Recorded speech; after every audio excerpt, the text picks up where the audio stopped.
ሰላም ጤና ይስጥልን ውድ የዋሊያ ሚዲያ ቤተሰቦች የዕለተ ሐሙስ መረጃዎችን እናልፋለን።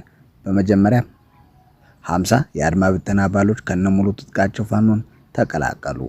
ሰሞኑን በየዞኑ ከተመደቡ አዳዲስ ምሩቃን የአድማ ብተና ኃይሎች መካከል በቁጥር 50 አባሎች ከነሙሉ ትጥቃቸው የአማራ ፋኖ በወሎ ቤተ አማራ መቀላቀላቸውንም ተረጋግጧል። የሰሜን ወሎ ዞን ዋና አስተዳዳሪ የሆኑት አቶ አራጌ ይመርና ሌሎችም የዞኑ አመራሮችን ጨምሮ የወልዲያ ከተማ አስተዳደር እንዲሁም በከተማው የሰፈረው በሌ ወይም ጀነራል አሰፋ ቸኮል የሚመራው የሰሜን ምስራቅ እዝ አመራሮች በተገኙበት ደማቅ አቀባበል ተደርጎላቸው የነበሩ አድማ ብተና አባላት ይህ በሆነ በማግስቱ ከነሙሉ ትጥቃቸውን ፋኖን የተቀላቀሉት ወትሮም ቢሆን ትጥቅ ለማግኘት እንጂ የዚህን ጸረ አማራ አገዛዝ እድሜ ለማራዘም አልገባንም የሚሉት አድማ ብተና አባላቱ በሁሉም የአማራ ክልል ዞኖች የተመደቡ ጓዶቻቸው ሳይውል ሳያድሩ በአቅራቢያቸው የሚገኙ ፋኖ አደረጃጀቶችን እንዲቀላቀሉ መልእክት እናስተላልፋለን ብለዋል። የአማራ ፋኖ በወሎ ቤተ አማራ ምስራቅ አማራ ኮር 1 እና ኮር 2 ስር የሚገኙት ክፍለ ጦሮች አገዛዙን ከርተው ከነሙሉ ትጥቃቸው ፋኖን ለተቀላቀሉ በቁጥር 50 የአድማ ብተና አባሎች የክብር አቀባበል አድርገውላቸው ተነግሯል። ከሁለት ቀናት በፊት በሰሜን ጎጃም ዞን ሜጫ ወረዳ ሰረም ከብራቃት ከተማ በቅርብ ርቀት ራሱን መከላከያ ሰራዊት ብሎ በሚጠራው የምስራቅ እዝ ወታደር እና ለዞኑ አዳዲስ ተመደው በነበሩ የአድማ ብተና ኃይሎች መካከል ግጭት ተቀስቅሶ በርካታ ወታደሮች መገደላቸው ይታወቃል። ወደ ቀጣይ መረጃ ስናልፍ ዛሬ ሌሊቱን አዳሩም መነሻቸውን ከተለያዩ አካባቢዎች ያደረጉ የገዢው ቡድን ወታደሮች በኮምቦልቻ አየር ማረፊያ መርገፋቸውም ተሰምቷል። ወታደሮቹ በሲቪል ማመላለሻ አውሮፕላን እንዲሁም በወታደራዊ ሄሊኮፕተሮች ነው የተጓጓዙትም ተብሏል። ምሽት ጀምሮ እስከ እኩለ ሌሊት ድረስም ሄሊኮፕተሮቹን የሲቪል ማጓጓዝ ቦይንግ አውሮፕላን በተደጋጋሚ አርፏል ሲሉም የገለጹት ምንጮቹ በዚህም ክላሽና ሌሎች ትጥቆችን የነገቡ በርካታ ቁጥር ያላቸው የመከላከያ ሰራዊት አባላትም ተራግፈዋልም ብለዋል።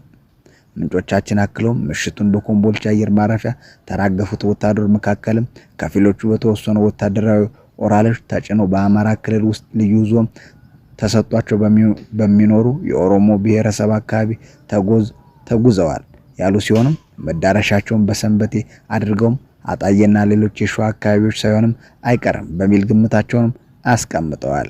ቀሪዎቹ ደግሞ በሌሎች ወታደራዊ በሆኑና ወታደራዊ ባልሆኑ ግዳጆች በተያዙ የጭነት ተሽከርካሪዎች ተሳፍረው ወደ ደሴ መጓዛቸውን ምንጮቻችን ይገልጻሉ። በደቡብ ጎንደር ዞን ታች ጋይንት ወረዳ ስር በሚገኙ በበርካታ አካባቢዎች ከረፋድ ጀምሮ የድሮን ቅኝትም እየተካሄደ ነው። በወረዳው እስቴ ስማዳ ጉና እንዲሁም በጉና ዙሪያ ባሉ አካባቢዎች ዛሬ መጋቢት 25 2017 ዓ.ም ከረፋድ ጀምሮ ተከታታይ የሆነ የድሮን አሳሳና ቅኝት እየተደረገ ሲሆንም ህዝቡ ጥንቃቄ እንዲያደርግም ይህንን መረጃውን የምትመለከቱ ሁሉ ለምታውቋቸው ተደራሽ እንድታደርጉም ስንል በአክብሮት እንጠይቃለን።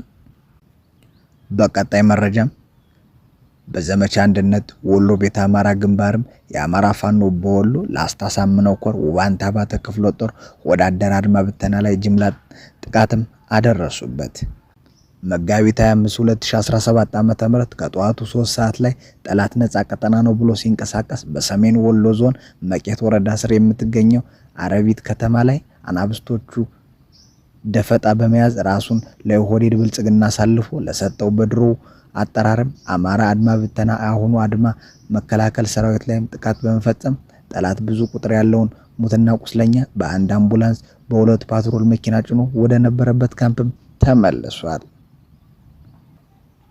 በመጨረሻም ለብልጽግና ያደራችሁና የተገዛችሁ የአድማ መከላከልና ሚሊሻ አባላት አማራ ላይ ምንም የምትበትኑትና የምትከላከሉት አድማ ባለመኖሩ በአማራ ህዝብ ላይ የታወጀውን የዘር ማጽዳት ሴራ በመረዳት በአቅራቢያችሁ ወደሚገኙ የአማራ ፋኖ አደረጃጀቶች እንድትቀላቀሉ ሲልም የአማራ ፋኖ በወሎ ቤተ አማራ ላስታ አሳምነው ኮር የህዝብ ግንኙነት ኃላፊ ፋኖ ቢሆነኝ ቢያበይን ተናግረዋል።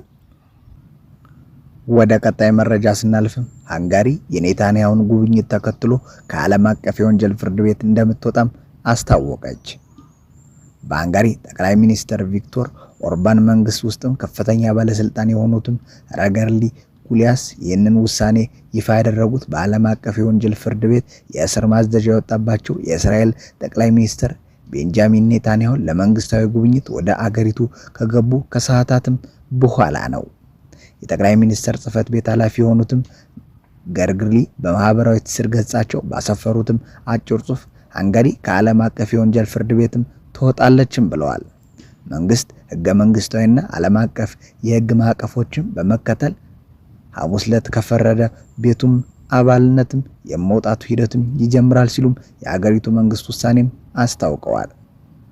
የአገሪቱ ጠቅላይ ሚኒስትር ኦርባን ለኔታንያሁን የጉብኝት ግብዣ ያቀረቡትም የእስራኤል ጠቅላይ ሚኒስትር ህዳር ወር ላይ ማዘዣ እንዳወጣባቸውም ነበር።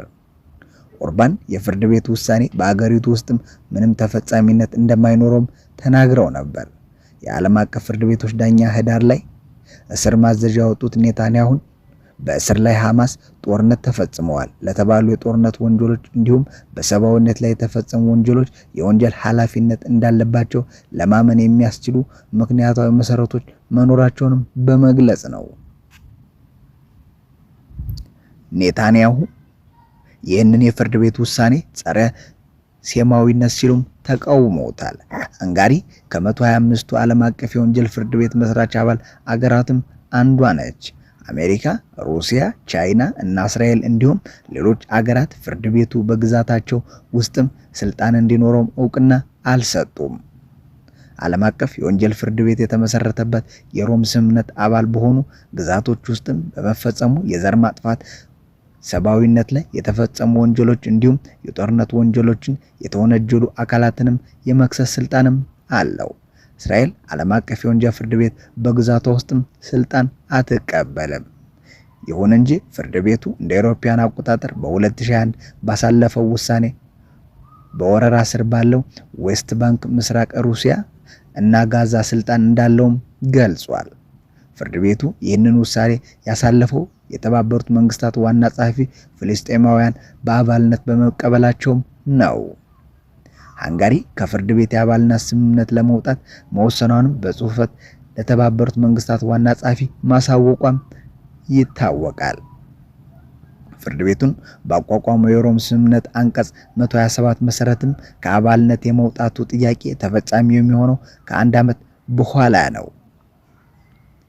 በእስራኤል ጠቅላይ ሚኒስትር ላይ የማዘዣ ያወጣው በመሆኑ በተለመደው አሰራር መሰረት የሃንጋሪ ባለስልጣናት ኔታንያሁን አስረው በሄግ ለሚገኙ ፍርድ ቤቶች መስጠት ነበረባቸው። ይሁን እንጂ አባል አገራቱ ሁልጊዜም ፍርድ ቤቱ የሚያስተላልፋቸውን ትዕዛዞችም ላይፈጽሙ ይችላሉ። የአሜሪካ መንግስት ውሳኔውን እንደማይቀበለው ያስታወቀ ሲሆንም ኔታንያሁን ከህዳር እስር ማዘዣ በኋላ አገሪቱንም ጎብኝተዋል። ኔታንያሁን ዛሬ በሃንጋሪ ያደረጉት ጉብኝት ከዚህ ትዕዛዝ ወዲህ ወደ አውሮፓ ያደረጉት የመጀመሪያም ጉዞ ነው። የእስራኤል ጠቅላይ ሚኒስትር ሃንጋሪ ሲደርሱም የሀገሪቱ መከላከያ ሚኒስትር በቡዳፔስት የአየር ማረፊያም ተገኝተው አቀባበልም አድርገውላቸዋል። የእስራኤል ጠቅላይ ሚኒስትር ከአውሮፕላኑ ሲወርዱ ወታደሮች በቀይ ምንጣፍ ዙሪያም ተደርድረው ነበር። ኔታንያሁን ከወታደራዊ አቀባበል በኋላ ጠቅላይ ሚኒስትር ኦርባንን ለማግኘት ወደ ወታደራዊ ቤተ መንግስትም አመርተዋል። የዓለም አቀፉን የወንጀል ፍርድ ቤት ኔታንያሁን እና የቀድሞውን ጠቅላይ ሚኒስትር ለማሰርም ያወጣውን ትዕዛዝና ክሱንም በጽኑ ትቃወማለች። እስራኤልም አቤቱታዋንም አቅርባለች። ሁለት ባለስልጣናት ፍርድ ቤት ያለውን ስልጣንና የትዕዛዝ ቅብልነትም ተቃውመዋል። የፍርድ ቤቱ ዳኞች ይህንን ውሳኔ ሲያሳልፉ እስራኤል እንደሞት በምትገልጸው የሐማስ ወታደራዊ አዛዥ መሐመድ ዲኤፍ ላይ የእስር ትዕዛዝም አውጥተዋል። ኔታንያሁን በሃንጋሪ ጉብኝት እያደረጉ ያሉትም እስራኤል ሐማስ ላይ ጫና ለማሳደር በጋዛ የምትፈጽመውን ጥቃት ባጠናከረችበት እና አዲስ ወታደራዊ ኮሪደር እየመሰረተች ባለችበትም ወቅት ነው።